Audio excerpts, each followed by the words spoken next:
Now at 6 and streaming on CrossroadsToday.com, a Crossroads business is spreading holiday cheer. Find out how they're helping the community. And a tragic update in last month's UPS plane crash in Louisville. The death toll has now climbed to 15. Details ahead. And a bold crime on Christmas Eve caught on camera. Police are asking for your help next. Well, spring is on a time crunch here as a cold front's going to come back and bring back our winter temperatures as well as some very gusty winds. So you got a little bit of time to go and take down those decorations. We'll be talking about that coming up. And we had two top signings in volleyball and baseball yesterday. We'll highlight these two big commitments later on. You're watching 25 News Now at 6. Good evening and thank you for joining us. I'm Trenton Whiting in for Dawn Brubaker and Shauna Curry. The Texas Rangers are helping Rockport police investigate a deadly Christmas Day shooting. Rockport police responded to a residence in the 700 block of North Ann Street around 12:45 Thursday afternoon. They found two people who were shot. One was already dead and the second was taken to the hospital. If you believe you have information related to this incident, you can reach out to Captain Gerloff at the Rockport Police Department. The death toll from last month's UPS plane crash in Louisville, Kentucky has risen to 15. On Christmas Day, Louisville's mayor announced the death of Alan Rodriguez Colina on social media. The mayor says Colina suffered severe injuries at the time of the crash and died on Thursday. The plane crashed shortly after taking off from the airport on November 4th. The 3 pilots aboard the jet and 11 people on the ground were killed that day. A preliminary report from the NTSB said critical hardware that kept the left engine attached to the plane had failed. A Utah man is in custody after police say he found homemade bombs and an assault rifle in his home. 21-year-old Skylar Rose faces multiple felony charges, including threats of terrorism and possessing a weapon of mass destruction. Authorities say they were alerted Tuesday about a potential threat against Jewish houses of worship after Rose reportedly posted on social media about targeting a synagogue. All explosives were safely removed and disposed of. The Anti-Defamation League reports more than 9,300 anti-Semitic incidents in 2024. Now, North Texas police are looking for 2 suspects after a bold attempt to steal an ATM on Christmas Eve, all caught on camera. Investigators say the men pulled up to a 7-Eleven around 3:45 a.m. in a stolen SUV, smashed their way inside and tied a metal cable to an ATM. When they drove off, the ATM tore through the store, sending glass and merchandise everywhere. Video shows the suspects, dressed in dark clothing and masks, needing just 2 tries before ripping the ATM out and dragging it away. Police say the ATM later fell off on a nearby service road and the SUV was found abandoned about a mile away. Now to a great story about 2 young kids being called heroes. They came to their rescue when their school bus driver fell ill, and it's all caught on camera. ABC's Faith Abube has the story.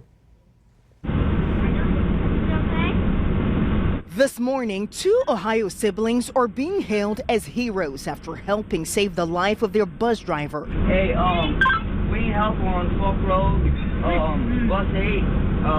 Bus driver cannot breathe. Charlie and Katrina Thomas rushing to the aid of their driver who was having trouble breathing. My brother, he, in the inside when something's going wrong, he's scared, but on the outside, he's calm and concentrated. 3rd grader Katrina was the first to see the driver in distress.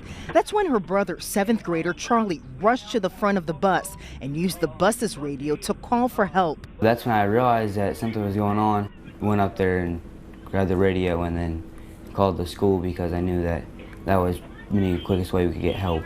The driver taken to the hospital and is currently undergoing further testing. Proud and happy with myself and happy that we got her all better now. Now with Christmas in the rear view, Victoria City officials are gearing up for New Year's Eve. First responders say safety is on the top of their minds as celebrations light up the sky, and their biggest concern is the danger of fire, especially in the area's current drought stage. Several Crossroads counties, including Victoria County, rescinded burn bans in the last few months. The City of Victoria Assistant Fire Marshal Drew Pilkington tells me that the area is still pretty dry despite getting enough rain to end the burn ban.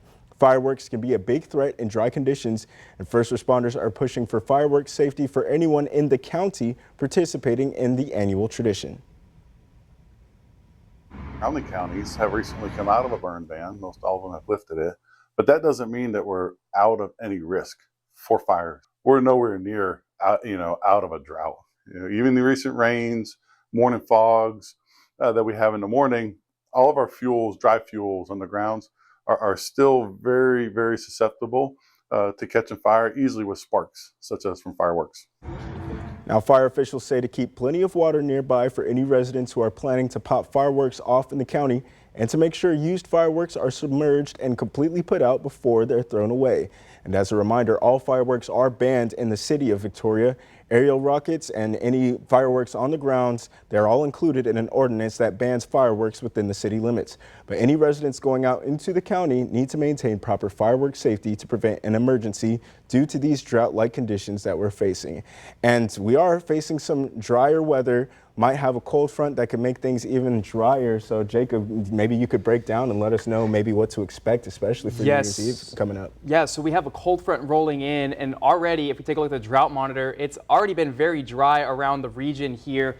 Been lacking in the rainfalls. Areas are around the crossroads have been seeing an extreme drought to a severe drought here, and it's likely, even with the front, we'll still likely see some of these conditions persist here for us. Now, there is a couple burn bans around the crossroads region, such as DeWitt County, Karnes County, and Bee County as well. We're not necessarily in a burn ban, but with the passing of this front, it's going to be quite dry, quite windy for Monday. So if you plan on popping any fireworks, I suggest to avoid that for Monday and Tuesday. Now, New Year's Eve, that's a different story, but it's still going to be relatively on the drier side, of course. But likely going to be seeing some shower activity with the passing of this frontal system. It's not really, like I said, going to be doing too much for the drought monitor. And preceding that, cold, dry, and very windy conditions. We'll be talking about that coming up. Trenton. If you see news happening, call our newsroom at 361-576-0026 or send us an email at staff@crossroadstoday.com. Now, one Victoria restaurant owner is turning holiday spirit into action, handing out more than 600 boxes of food to neighbors in need. 25 News Now reporter Ray Mosley talks with the owner to find out why making sure no one goes hungry matters so much during this time of year. Texas seafood owner Ben Pham's #1 mission is making sure that people are fed. Pham says he wants to be a light for the younger generation and teach them how to love and give back. I feel great. Especially for the community that me and my staff and a lot of volunteer and donation people, we have one purpose, is cheer the people up when they need the most. Pham emphasizes the importance of giving back, saying when you give food away, you're also giving love to that person. I just want to send a message back to the community that we can share love and we can spread it out. Pham plans to feed the homeless again next year, saying that he loves to feed the homeless. Ray Mosley, KAVU TV, 25 News Now. A lucky Powerball ticket holder in Arkansas has matched all 6 numbers in Wednesday's drawing and has won an estimated $1.8 billion jackpot. That's the second largest in U.S. lottery history. The winning ticket was sold at a Murphy USA gas station in Cabot, Arkansas, a suburb of Little Rock. Lotto officials said the lucky winner has about 6 months to claim their prize, and their identity could remain a mystery for a long time. Arkansas allows lottery winners to remain anonymous. However, their name will become public after 3 years. Now remember to subscribe to our YouTube channel, Crossroads Today. Hit the like button and click the notification bell. Stay with us. Coming up on 25 News Now at 6, President Trump takes military action in Nigeria. What we know about the Christmas Day strike next. And health experts say now's the time to check on aging loved ones. What subtle signs to watch for? Upcoming up.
Welcome back. After months of warning, the U.S. could take military action to stop violence against Christians in Nigeria.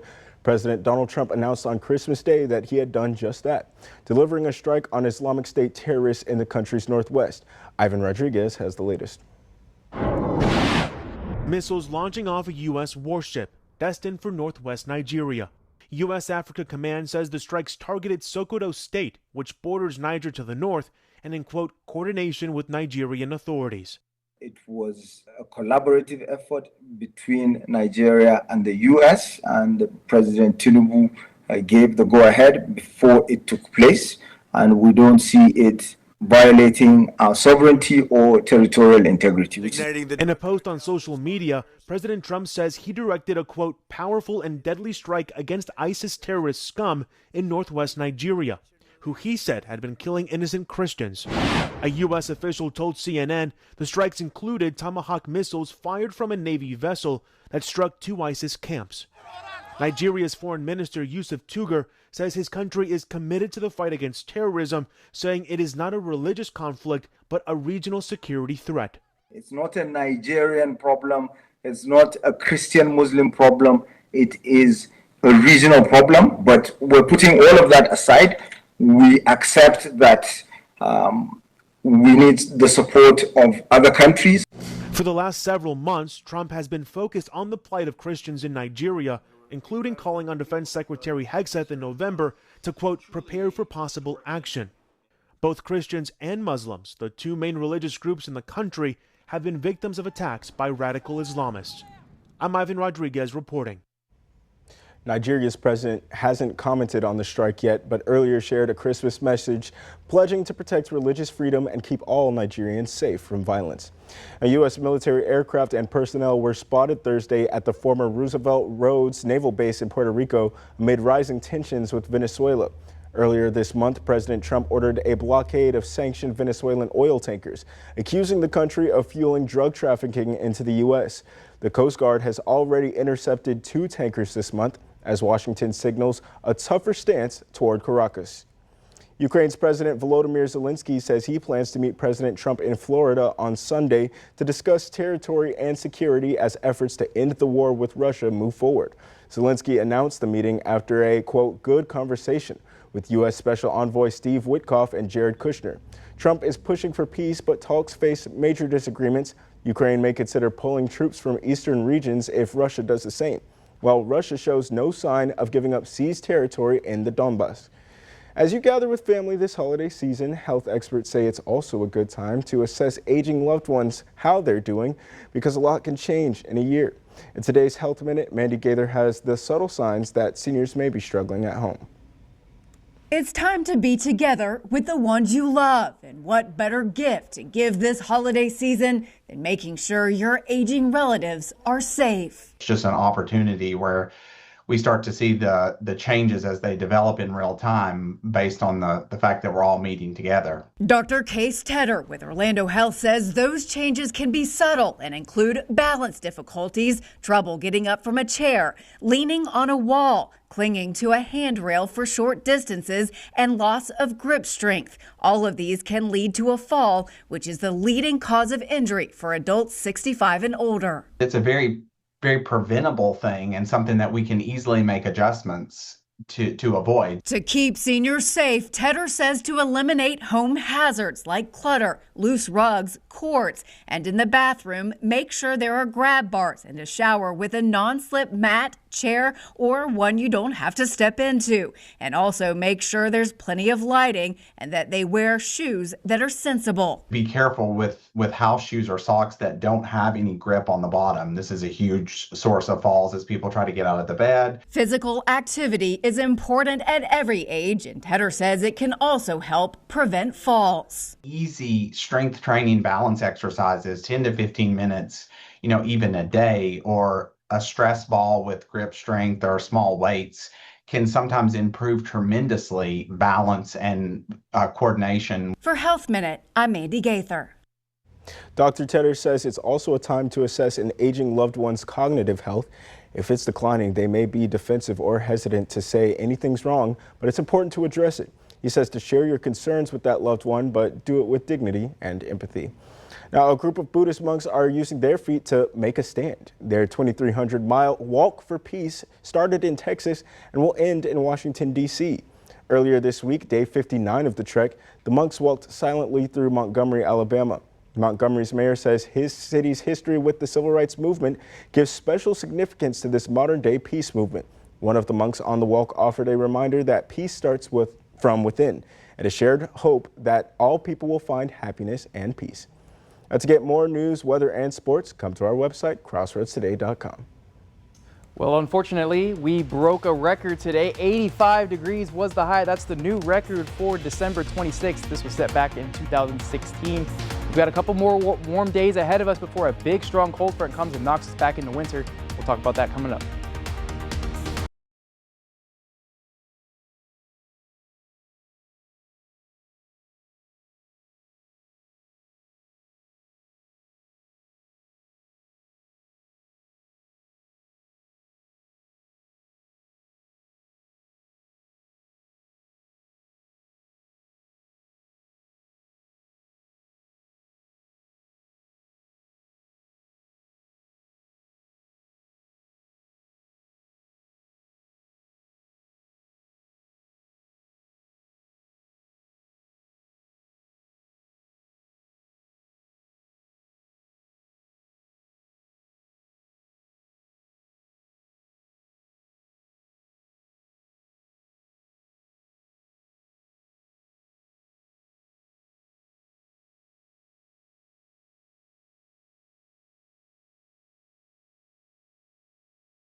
That's right, Crossroads. We hit 85 today, and we're likely going to be seeing near record-breaking heat again for tomorrow. Saturday, the record is 83. I've got it at 82 right now, but we're likely going to be seeing those temperatures as the cloud cover is diminishing here for the afternoon time, helping increase our temperatures with the radiational heating taking place. But we do have a cold front, significant cold front, actually getting down into the 50s here for Monday and Tuesday. So perfect time to try out that new jacket that you just got for Christmas. But here's the front line that's going to be pushing down south here. Likely we start to see the frontal boundary push into the San Antonio region there by midnight, and 4 a.m. for us. We're already seeing colder temperatures at 59 degrees, and well, it'll be down south around Brownsville by 7 a.m., but it's going to be quite cold here. Now that's 2 p.m. here in the afternoon on Monday, and it's 50 degrees there. It's going to be quite chilly, and we're likely going to continue to see some upper 30s here for Tuesday morning, as well as some very strong gusty winds when the front moves down south here. We're likely going to be seeing close to 30 to 35 mile per hour winds.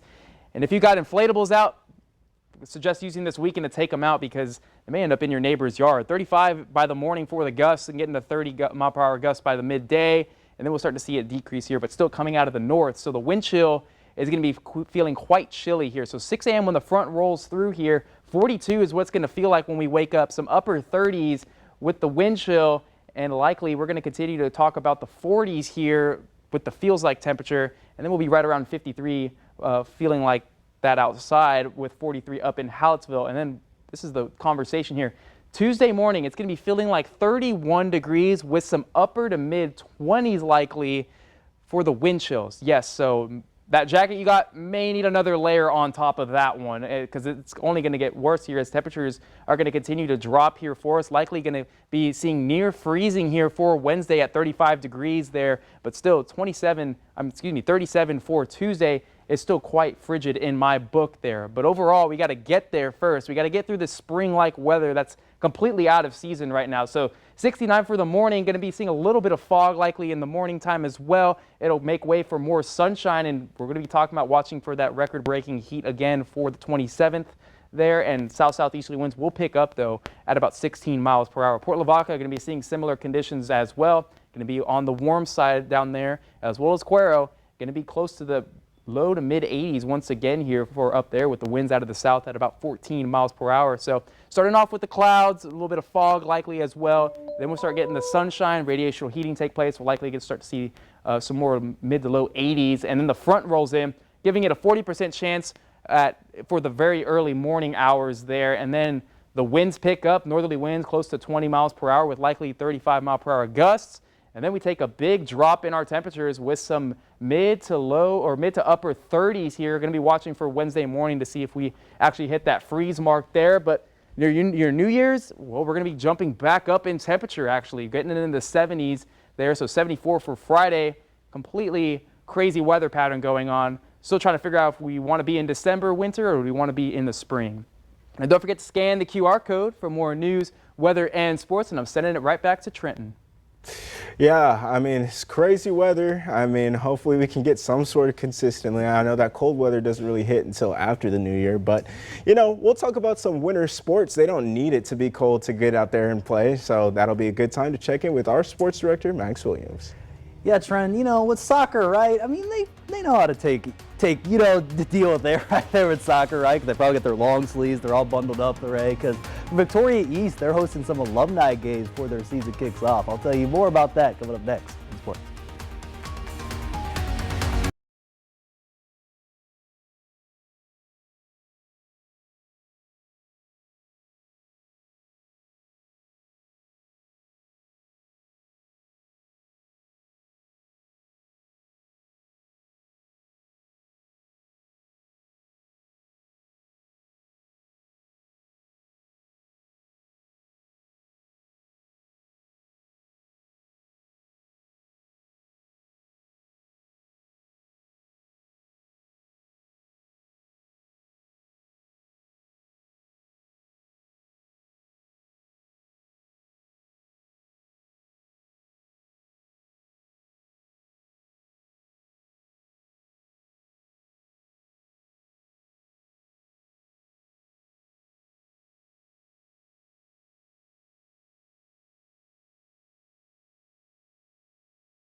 Hope each and every one of you had a Merry Christmas yesterday, but also had a great day yesterday as well. We had two top commitments there from the high school level. First, starting with goalieheads Maven Wunsch. Wunsch officially committed to Amarillo College. She's going to pursue volleyball and do academics as well. And this past year, Wunsch propelled the Tigerettes to the state championship and was second in kills behind Yendry this past year. And she was also named Middle Blocker of the Year, like I mentioned, on Wednesday from South Texas News. And so, congrats again to Maven, committing to the next level. And another top commitment out to Victoria East with baseball star Leyland Ring. He'll be committing to Texas A&M Texarkana, which is at the Division II level. He's going to play baseball. And he's going to help. He had helped the Titans last year go 30-7 overall, 12-1 in district play to end the year. And so he had 8 RBIs, 7 total hits. He's looking to prove those numbers a little bit going here to his senior season. But so congrats to him and Maven for committing to the next level. Now you're wondering, wait, don't we do fishing report on Thursdays? We're switching it up. We had the holiday yesterday, so we're doing it on Friday. And like Jacob mentioned,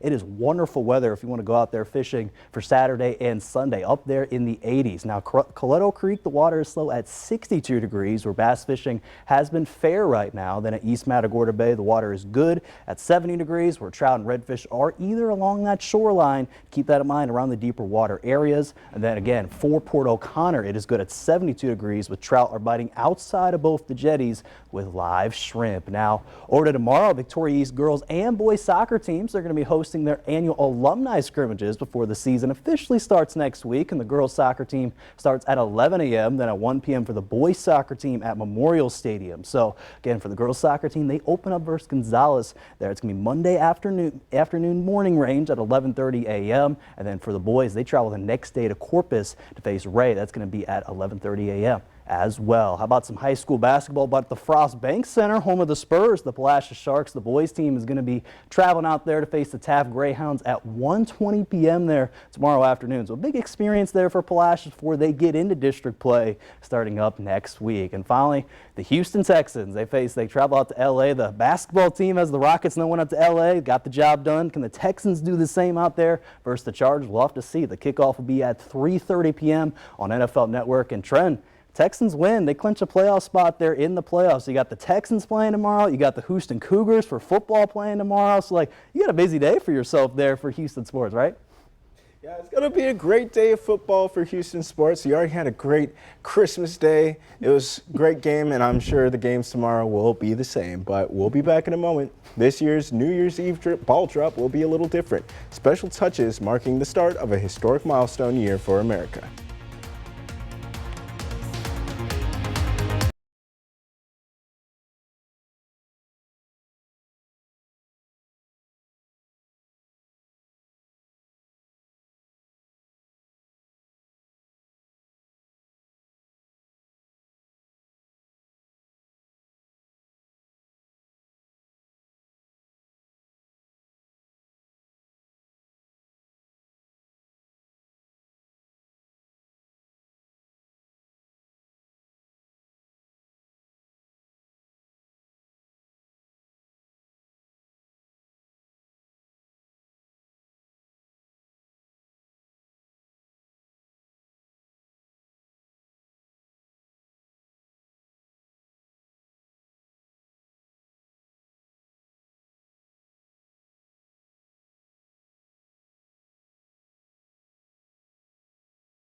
When the ball drops on New Year's Eve in New York City, it will sparkle in red, white, and blue, ushering in 2026 and kicking off months of celebrations for the nation's upcoming 250th birthday. Happy birthday, America. The patriotic touches at this year's Times Square gathering include a second confetti drop, will offer an early glimpse of what's ahead, hundreds of events and programs, big and small, planned nationwide to mark the signing of the Declaration of Independence 250 years ago. Wow. That's pretty cool. That is cool. Celebrating, right? Lots of celebrations this coming year. The Olympics, the World Cup too. Oh, yeah. It's going to be huge. USA! Yeah. USA! And we were talking about New Year's Eve, and we talked a little bit about the weather on New Year's Eve, so maybe you could break us down a little bit more. It's going to be seasonable, we'll say that. Temperatures will start off into the mid to low 30s there Wednesday morning. We get to 63 for the high for New Year's Eve, so it'll be quite cold thanks to this frontal system that's going to be moving in Monday with likely a little bit of rain opportunity, but it's going to be very windy that day. We got to get through 2 more days of warm weather. Okay. Starting to feel like Christmas for real. Thank you for joining us. We hope you'll join us tonight for 25 News Now at 10.